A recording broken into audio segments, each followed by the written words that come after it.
Hello, welcome to my channel. My name is Flossie. This is the Grape Jelly Library where we love to talk about books.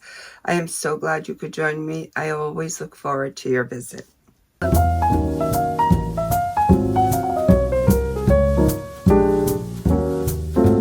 Today we're going to do a fun little TBR. I have in front of me the stack of books that I plan on reading in the month of July.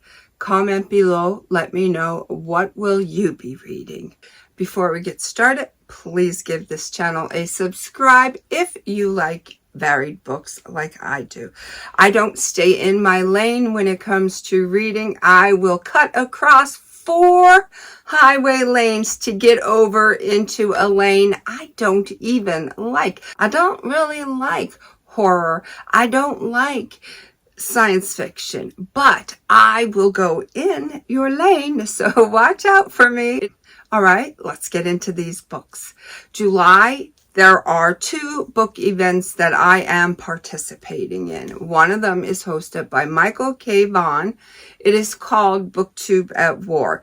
That is where you read any book pertaining to war. I am zeroed in and focused heavily on the Vietnam War. That's what I am going to be reading in the month of July.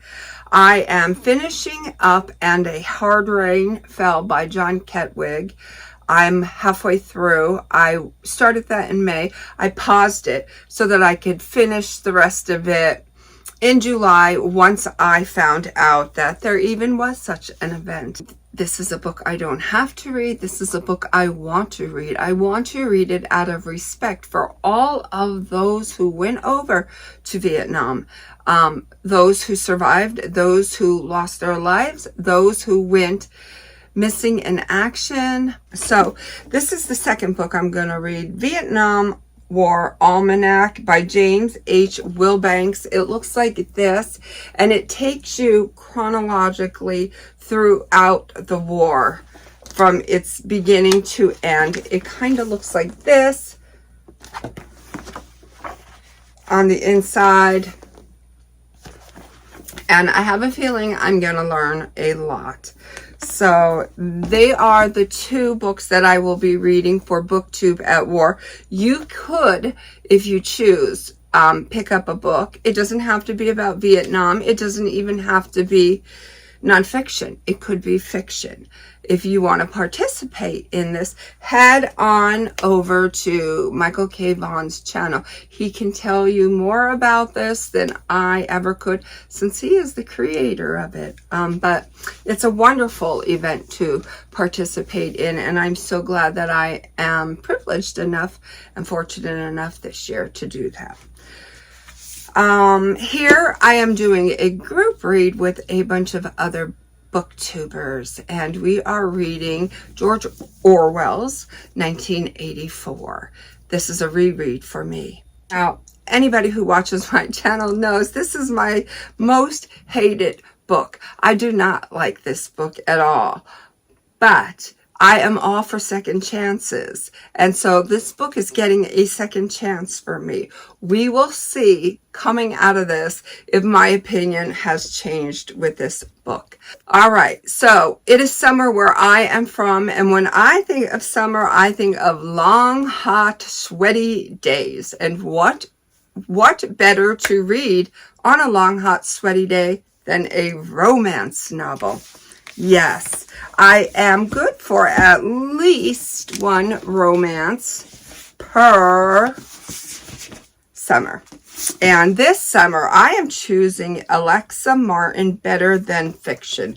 And this is about a young lady who inherits a bookstore from a family member.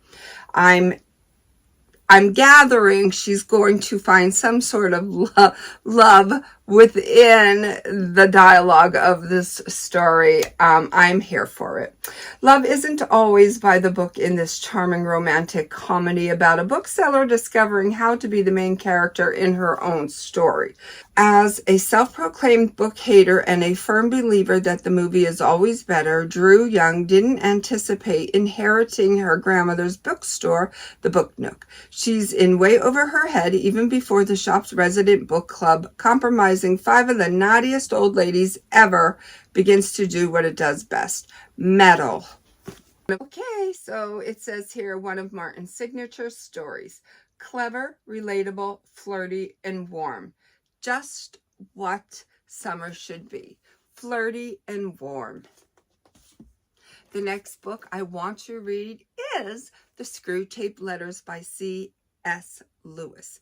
This is, I believe, the story of letters written by the devil himself to his nephew Woodworm.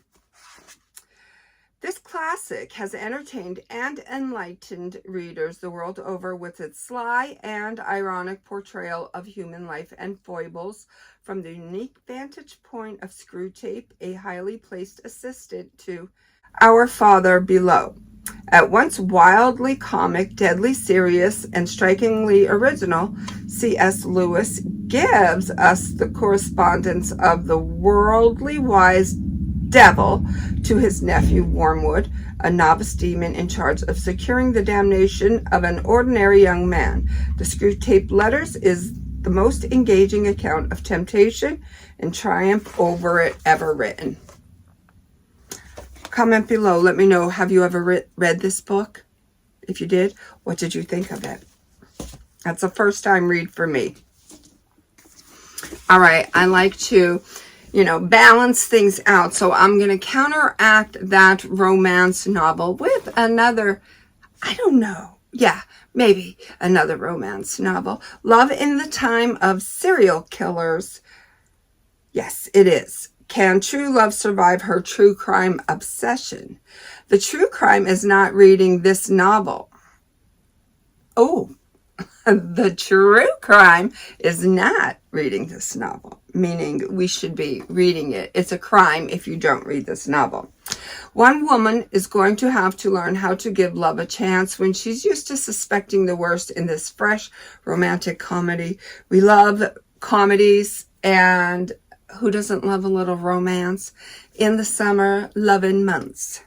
All right, so my goal is to read 2 Book of the Month books per month, and I don't know what the second book is going to be that I'm reading, but I do know what the first one is going to be.